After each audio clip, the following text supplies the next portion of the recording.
Halo, jumpa lagi dengan aku si Rizka, si Tias, gadis perantau dan sinyalnya afirmasi. Halo teman-teman, aku mau kasih tahu teman-teman ya, jangan pernah meremehkan orang lain karena suatu saat kamu gak tahu kalau dia itu akan sukses. Ya, dia punya kekayaan berlimpah, bahkan dia punya uang yang banyak dari kamu, bahkan dia punya karir yang lebih banyak dari kamu. Emang ngeremehin orang itu mudah teman-teman. Yang penting mulut kita itu lebih senang untuk menjelekkan keburukan orang lain, bukan menerima kebaikan orang lain. Ternyata gitu ya, yang apa yang terjadi real banget sampai sekarang.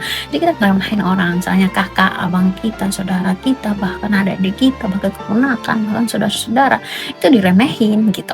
Nah, itu sebenarnya doa itu sedang berbalik di kamu gitu teman-teman ya. Nah, orang yang sedang kamu remehin itu dia sedang berjuang untuk tidak mau diremehin lagi, karena kamu semakin ngeremehin dia, dia semakin kuat untuk menjadi orang-orang yang sukses. Ada juga sih orang, sebagian orang besar ya, yang gak mau berekspresi lagi, gak mau lagi buat dia berubah, mindsetnya gak berubah. Bahkan ada juga orang yang lebih kuat untuk dia bisa berubah lagi teman-teman ya. Hati-hati dengan ucapan yang kita ucapkan, ternyata itu malah menjadi bencana buat kehidupan kita selanjutnya gitu teman-teman ya.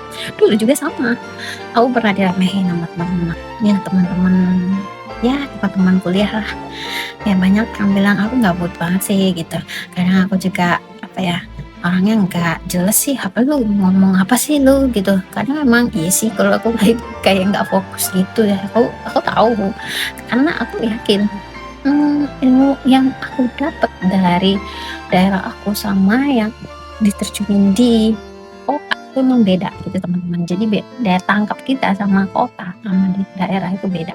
Jadi jangan pernah ngeremehin orang-orang atau kamu berkata kasar kepada orang itu, karena suatu saat bakal berbalik ke kamu. Ataupun kalau misalkan kamu punya anak, saudara, atau adik kandung, itu bakal berbalik ke kita.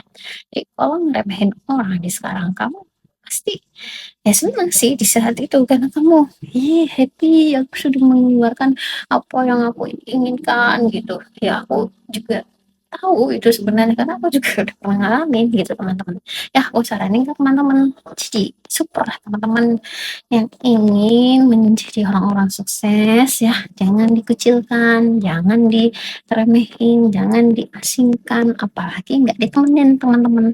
Itu sih nggak baik ya teman-teman ya, karena kita memang manusia wajar suka silap dan salah, salah dan silap itu yang benar ya.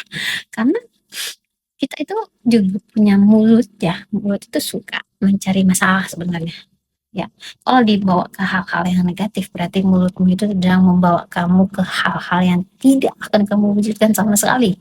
Kalau misalkan mulut kamu, kamu bawa perkataan kamu yang baik, positif kepada teman-teman, ke saudara, ke Allah terutama lagi, apalagi ya, insya Allah kehidupan yang kamu inginkan, yang kamu mulai dari sekarang kamu planning, insya Allah Allah kasih sepenuhnya. Karena orang-orang yang diremehin itu sebenarnya sedang berjuang gitu teman-teman, sedangkan kamu masih aja stagnan, atau kamu merasa hebat, atau kamu merasa sombong, aku sudah bisa gitu teman-teman ya. Sebenarnya gitu teman-teman ya, nggak boleh ngeremehin usaha orang lain ataupun kekurangannya. Memang manusia beda-beda, ada kelebihan dan kekurangan, dan kebanyakan kekurangan. Kelebihan itu biasanya orang-orang yang sudah ditakdirkan sama orang, dia punya kelebihan untuk bisa dipuji sama orang lain, untuk bisa dihargain sama orang lain, untuk bisa apa ya, lebih mantep lah ya. Kalau misalkan di prestasi dia lebih bagus gitu, di keuangan dia lebih bagus, di kekayaan dia lebih bagus. Tapi banyak manusia juga yang memiliki kekurangan, yang hanya mendapat ocehan, yang hanya mendapat remehan dari orang lain, yang hanya mendapat apa ya, semacam eh ke keremehan, kerentanan, dan diasingkan juga pernah sih, dikata-katain juga pernah gitu. Tapi kalau misalkan kamu sifatnya nggak berubah dari sekarang, kapan lagi kamu bisa merubah nasibmu dari sekarang? Bahkan kamu nggak bisa bermindset yang tinggi, tidak ada high vibration kamu, tidak ada yang kamu inginkan dari sekarang, ya sama aja bohong. Kamu nggak bakal dikasih sama Allah ya, pikiran-pikiran positif kamu akan ditutup sama Allah gitu teman-teman ya. Dari sekarang jika video ini ya mengena di hati kamu, tolong like, share, dan komen ketik aku siap berubah gitu teman.